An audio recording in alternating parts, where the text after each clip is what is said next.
दर्शकों, नमस्कार। दर्शकों, आपके पास कोई व्यक्ति आए और कहे कि मेरा बिजनेस या मेरा काम अच्छे से नहीं चल रहा और मैं बहुत परेशान हूँ, तो आप क्या करेंगे? आप उसको कहेंगे कि आपकी दशा, अंतर्दशा अभी तो 4 साल बाद आने वाली है, 5 साल बाद आने वाली है, अभी उसमें टाइम है, तो आप वेट करो। ऐसा कहोगे तो क्या उससे शांति मिलेगी? जो खुद ही परेशान होकर आया है, तो उसको आपको कुछ सॉल्यूशन तो देना है, कन्विंस करना है। तो ऐसे में क्या करना है? ठीक है, दशा अंतर्दशा तो अपने आने पर विदाउट मच एफर्ट से आपको रिजल्ट देगी। अगर ग्रह अच्छे बैठे हैं तो बिजनेस अच्छा होगा, वर्क प्लेस पे काम अच्छा होगा, प्रमोशंस मिलेंगी, तरक्की होगी। लेकिन अगर आपकी दशा आने में अभी टाइम है, तो आप क्या करेंगे?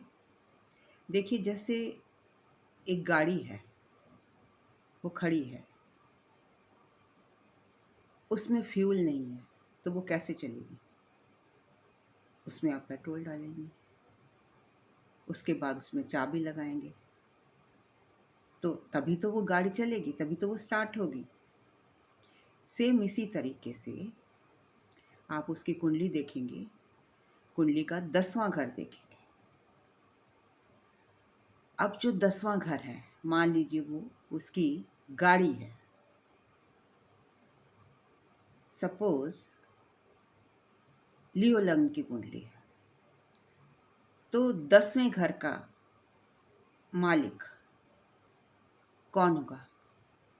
वहां शुक्र की राशि होगी।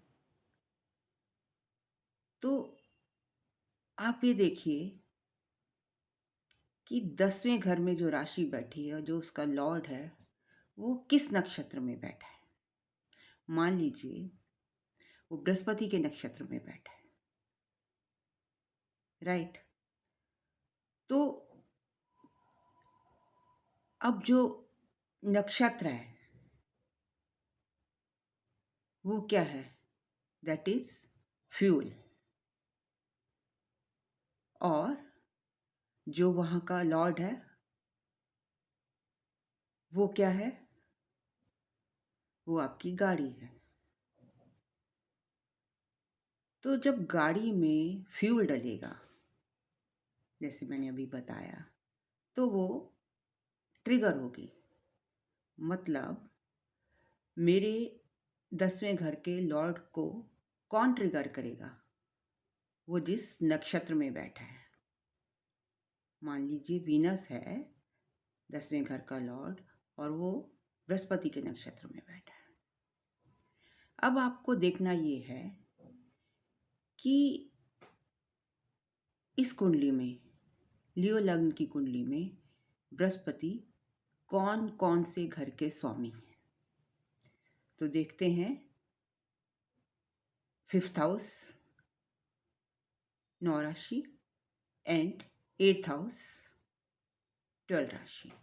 मतलब बृहस्पति बृहस्पति ओन्स जो नक्षत्र है वो कुंडली के 5वें घर को और 8वें घर को ओन कर रहा है।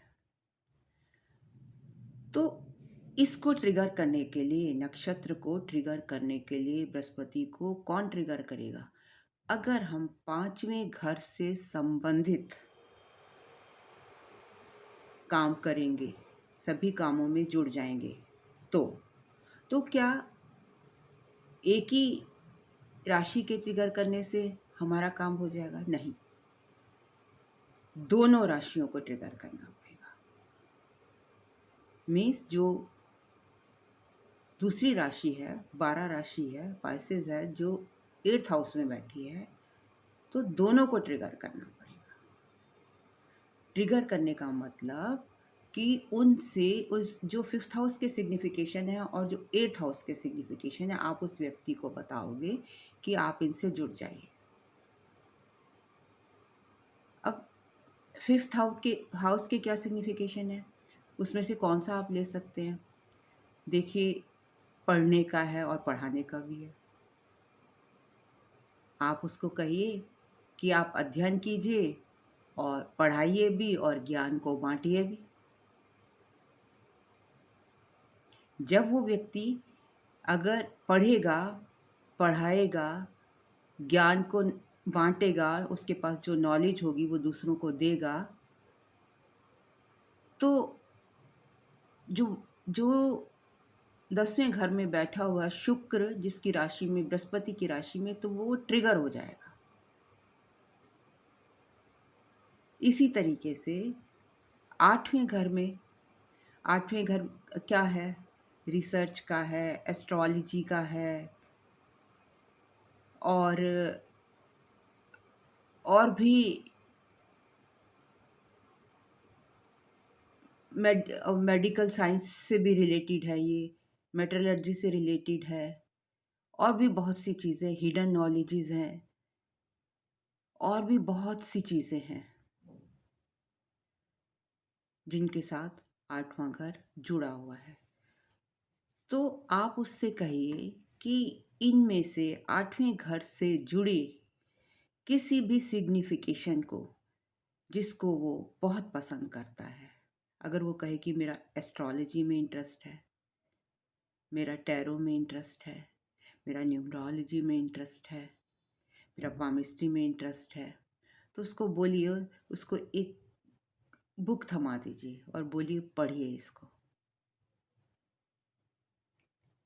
कहने का मतलब है कि जहाँ भी बृहस्पति देवता बैठे हैं, जब तक आप उन हाउसेस को ट्रिगर नहीं करेंगे, तब तक उसका सॉल्यूशन नहीं निकलेगा। तो सिंपल सा आपने ये बताना है कि 10वें घर का जो लॉर्ड है वो जिस नक्षत्र में बैठा है, उसके वो कुंडली के जिन घरों में बैठे हैं उन घरों को आपने एक्टिवेट करना है। जब उनको एक्टिवेट करेंगे और 10वें घर का जो नक्षत्र है वो एक्टिवेट हो जाएगा। इस तरीके से उसका काम बढ़िया हो जाएगा। तो आपने उसको ऐसी प्रिडिक्शन देनी है। मान लीजिए मेष लग्न की कुंडली है और मेष लग्न में 10वें घर का लॉर्ड कौन है? शनि देवता। और शनि देवता 10वें और 11वें के हैं। तो शनि देवता बैठे हैं जुपिटर के नक्षत्र में। तो मेष लग्न की कुंडली में जुपिटर को कौन कौन सा घर ओ करता है? 9 और 9th और 12th। तो 9th हाउस से जुड़े हुए काम और 12th हाउस से जुड़े हुए काम जब तक वो व्यक्ति नहीं करेगा, तब तक उसका प्रोफेशन अच्छा नहीं चलेगा। मीन्स जब दशा आएगी, दशा के तो आने पर खुद ब खुद ही काम हो जाएगा, वो काम बनने लगेंगे। लेकिन जब अपने वो बृहस्पति को एक्टिवेट करेगा, 9वें घर को और 12वें घर को। 9वां घर मतलब गुरु का होता है, ये धर्म का होता है, स्पिरिचुअलिज्म का होता है, प्रीस्ट का होता है, और ऐसे ही ट्रस्ट, ये कि इन सब चीज़ों से वो जुड़ सकता है। अपने गुरु की बात माने, अपने गुरु के संदर्भ में रहे, टीचिंग करे, लर्निंग करे, और 12th हाउस से जुड़ी सेवाएं करे, जैसे असाइलम है, हॉस्पिटल है, धर्म के रास्ते पर चले,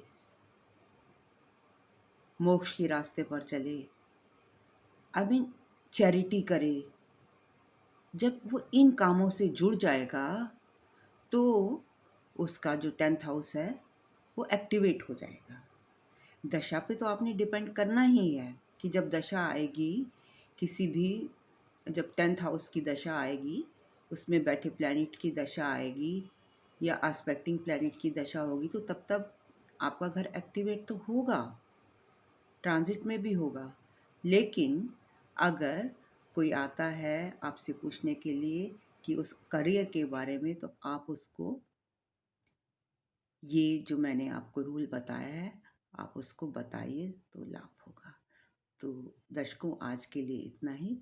अगर मेरा ये वीडियो आपको पसंद आया हो तो please do like, comment, share and subscribe also. And in case of any query, you can write to me in comment box or at my email address snehkapoor1812@gmail.com. And for consultation also, you can always contact me and write to me in comment box or at email address. Thank you very much.